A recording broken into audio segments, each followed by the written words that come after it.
Okay, we're making some vegetable beef soup. Just had a craving for it. Got some really good bottom round for like $2.79 a pound, which is a steal.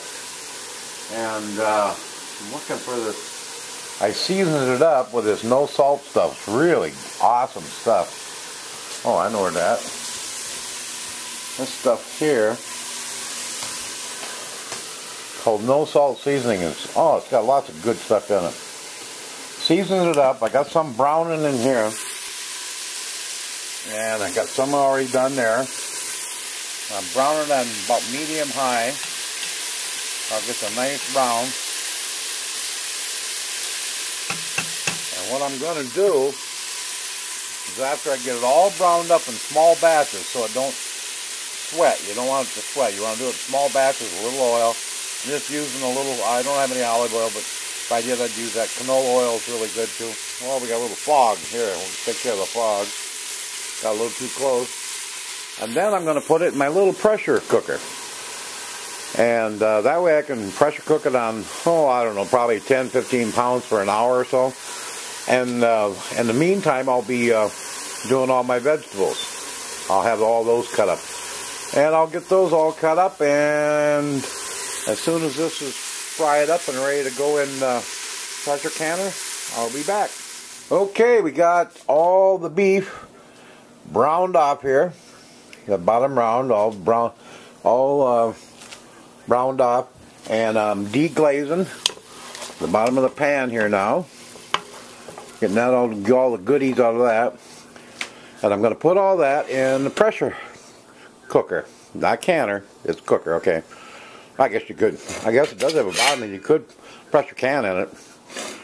But not a whole lot. But if you don't have one, you could do this in a regular pot. Cover it with enough water to keep it covered, and you could simmer it for like 3 hours to make the beef tender. Because you don't want to put all the vegetables and everything in now. You're going to end up with a bunch of mush. You want everything to be not quite al dente, but just barely done. All the vegetables good and the beef tender, and it'll be great that way. So, next step, I'm going to take all this, get it in the pressure cooker, and get her cooking, and then I'll start cutting up all my vegetables, and I'll be back. Okay, we got the pressure cooker going. It's been going. I got everything cut up. We got fresh tomatoes out of my garden there, thawing out. I'm going to put them in. And mushrooms. We got rutabagas. We got celery. We got sweet peppers.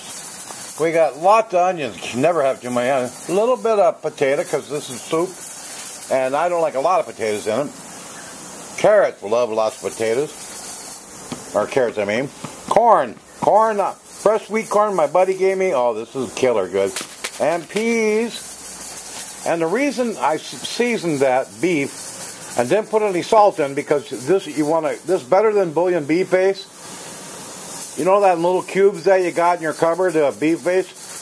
Throw them right out the front door, because they're absolutely worthless.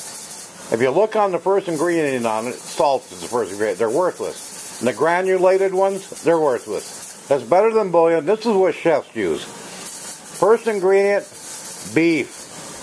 That's what you want, roast beef, concentrated beef stock. The good stuff. This is not garbage. Anyway, I'm going to saute my mushrooms, my onions, my garlic. I got bay leaves there, that'll go in there, and that you want to saute them first. And once they're sauteed, then I'm going to put in your carrots, celery, and that, because that takes a lot longer than the potatoes. You don't put in your peas and your corn until the very end, otherwise you're going to have they'll be soggy mush. Things cook at takes different times, you know. That's why I don't like to do this recipe in a crock pot. Everybody says, well, just throw it in a crock pot.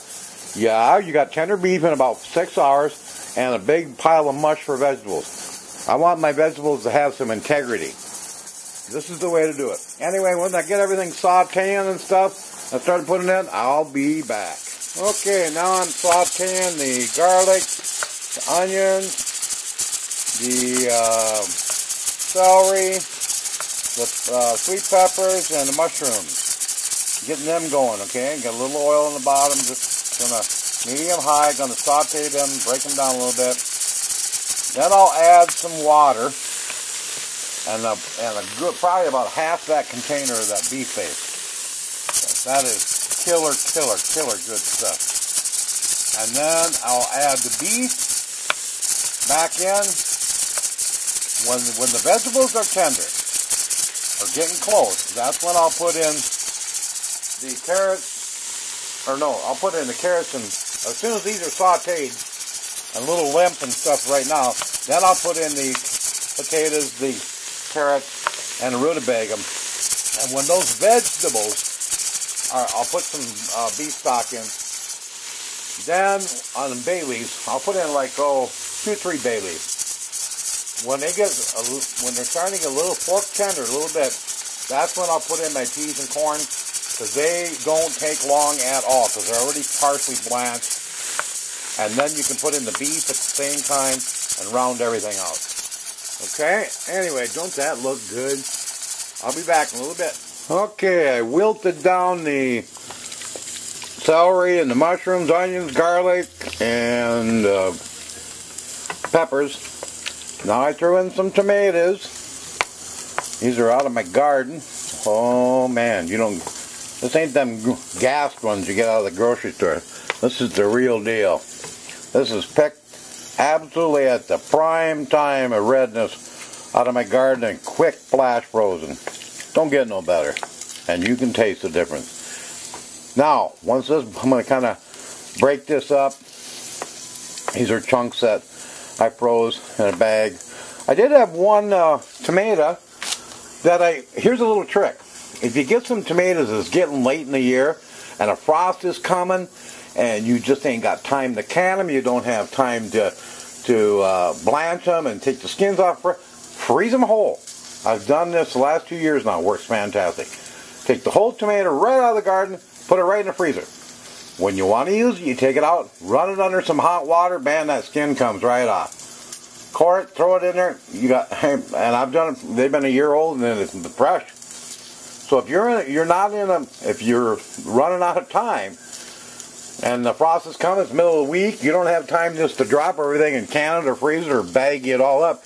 It's simple. I took a bunch of tomatoes last year and just froze them.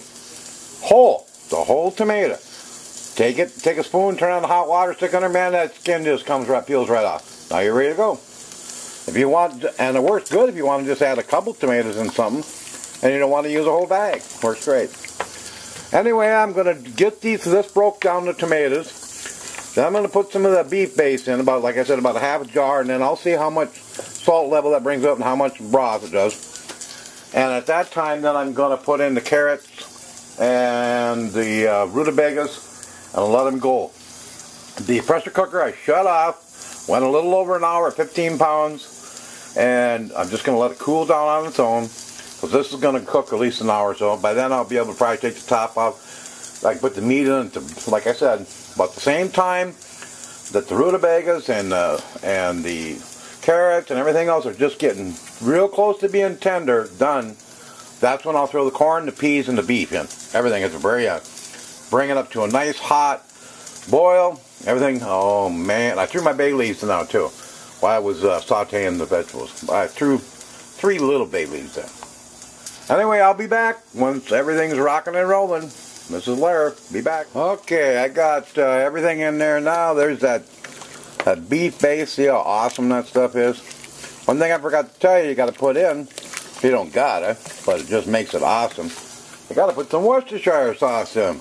Oh yeah, I'd say about a tablespoon for this big pot. Man, it just brings the flavor out awesome.